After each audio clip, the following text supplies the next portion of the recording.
Hello, welcome to our Fantastic Beasts Crimes of Grindelwald review.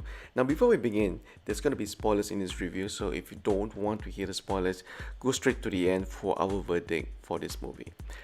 First off, myself, I'm not a big fan of the Harry Potter universe, but I was absolutely in love with the first Fantastic Beasts movie, and I also had very high expectations for the sequel, and also generally very curious to see how they will actually move the story along for the sequel, right? So let us tell you what we like and what we don't like about this movie. So first up, all the good parts about the movie. Number one, the CG is still really top notch, and some of our favorite creatures such as Pig and Niffler, they actually make a return for the sequel as well. And there are also some very cool looking, absolutely spectacular magical beasts such as the Zowu in this movie. So I think just paying the entry fee just to see that magical creature is worth the ticket price alone, yeah? Secondly, if you remember at the end of the first Fantastic Beasts movie where they show off and reveal Johnny Depp as Grindelwald, I was really skeptical about Johnny Depp playing the antagonist or the bad guy. But after seeing him, in the sequel, okay, yeah, he's actually quite believable as the antagonist. So I think he really put it off. So my concerns about Johnny Depp has been addressed. So that's good. No worries about Johnny Depp. Now, thirdly, the original cast, they all returned for the sequel, and they were just as great. All the great comedic timings as you remember from the first movie, they're all here. And there was also a lot of new characters introduced in the sequel to really move the story and plot along. So I will tell you a little bit more in the review later on and why this is important. Fourthly, the movie soundtrack is really excellent, just like the first one. And while it is not scored by John Williams, from the Harry Potter series, I think James Newton really put it off. If you have listened to the first soundtrack as well, I think you will enjoy this music and the drama that they put in for this movie as well. And lastly, whether you're a big Harry Potter fan, adult fan yourself, or you're planning to bring your kids because they are big fans of Harry Potter universe as well, I think they will really love this movie. But then it's definitely not an issue. So, what is bad about the movie? Well, there are a few things, but maybe let me go through the first nitpick that I have.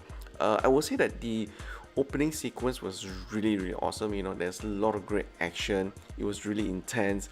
It's basically, spoiler alert, where Johnny Depp breaks out from his detention in New York. Yeah, when they show off that, hey, actually, Johnny Depp that was in custody, and while he was being transported to London, it's actually not Johnny Depp. Johnny Depp was actually the cop that was transporting the fake Johnny Depp.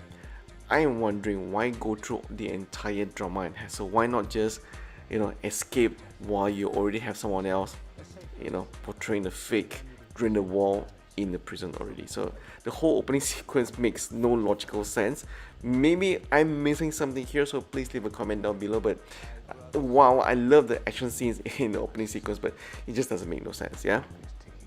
Secondly, now this is gonna sound very strange, but it's been echoed in almost all the online reviews that we've seen so far for the Crimes of Grindelwald, yeah? And I think the issue is really with the screenplay. For the sequel, they're trying to cram a lot of new characters in order to move the story out along.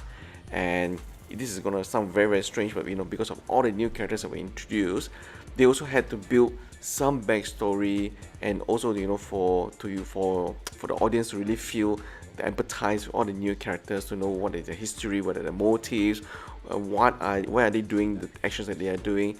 So that, with that logic, all the new characters get a lot of screen time, and as a result, the screenplay actually leaves very little time for the main protagonist, which is Newt Scamander, and even Tina. They don't really get a lot of screen time, surprisingly, in this sequel. So in fact, when you're watching this movie, you find that, hey, I'm actually looking a lot at Johnny Depp. Obviously they're trying to build up Grindelwald, so that's expected. But you also end up looking at a lot on Lita Strange and Nagini, and also a few of the other secondary characters, which I think was kind of strange, like Queenie. Queenie, yes, she's kind of important, but she's still a secondary character, which I don't find that she should deserve that much screen time for the sequel. So some audiences who are new to this, they probably find that, hey, this is very different from the first movie, where the first Fantastic Beasts, you just focus on the four main characters, so it was really really easy. You know who in the story is all about. But in the Crimes of Grindelwald, there's a lot to chew in. They're trying to build in all the backstories for all the different characters, so make sure you pay attention, otherwise you just get lost very very quickly. Yeah. Also, third thing, if you've not seen the first Fantastic Beasts movie, I think you'll probably want to watch that first. If you're going to jump straight into the Crimes of Grindelwald, you will not be able to follow what's happening with the entire plot and drama, right? Because there's so many things that's been introduced in the first movie and all the backstories for the four main characters. And if you're going to go straight into Crimes of Grindelwald, yeah, you might be a bit lost. So get ready to watch the first one before you come in for the Crimes of Grindelwald. And fourthly, right, I think they introduced quite a lot of characters in such a short span of 2 hours. Lita Strange, Nagini, and they're also trying to build up, Nagini and also Johnny Depp as Grindelwald as well, and also the young Dumbledore. There really isn't that much time to build all the different backstories for all the different characters. So that is something that we find so far, which is, we echo with most of the reviews from this movie online today. Our biggest gripe for Fantastic Beasts is really about the lack of magical creatures and the beasts, right? If you remember the first movie, hey, the entire movie was really awesome because there were a lot of all these new mysterious magical creatures that we have never seen before, and it was all about Newt Scamander trying to find, understand, and capture these magical beasts. But in the Crimes of Grindelwald, it was really all about the plot. Grindelwald trying to take over the world, and while there are really some great magical creatures introduced in the sequel, but there aren't that many magical beasts as I was hoping to see, or what the audience is hoping to see. So that is really quite a bit of disappointment for me, at least, because hey, the title is Fantastic Beasts, right? So shouldn't we be getting a lot more magical beasts, and not just in the first act and second act? But yeah, and that's unfortunately is the Crime of Grindelwald today. So another nitpick, I think they could have at least, for a wardrobe appearance for Grindelwald. In the beginning of the movie, you will see that Grindelwald actually has very long hair, very unkept. I think that was a very cool, nasty look for Grindelwald. That's a villain look. But after he escaped from prison, he has a very modern haircut. So yeah, that's my fun nitpick for the Crimes of Grindelwald.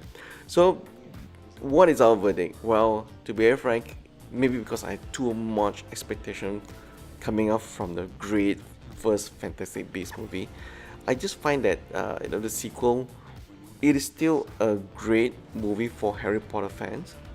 But if you're not a big Harry Potter fan, you might find that the entire screenplay is a little bit of a mixed bag. So the movie is not bad in any way. It's very well made, but the way that they try to move the story along with so many different new characters introduced and not many magical beasts in the mix, some people may be turned off, because hey, I just want to come in to watch this movie and turn off my brain for 2 hours and have some fun.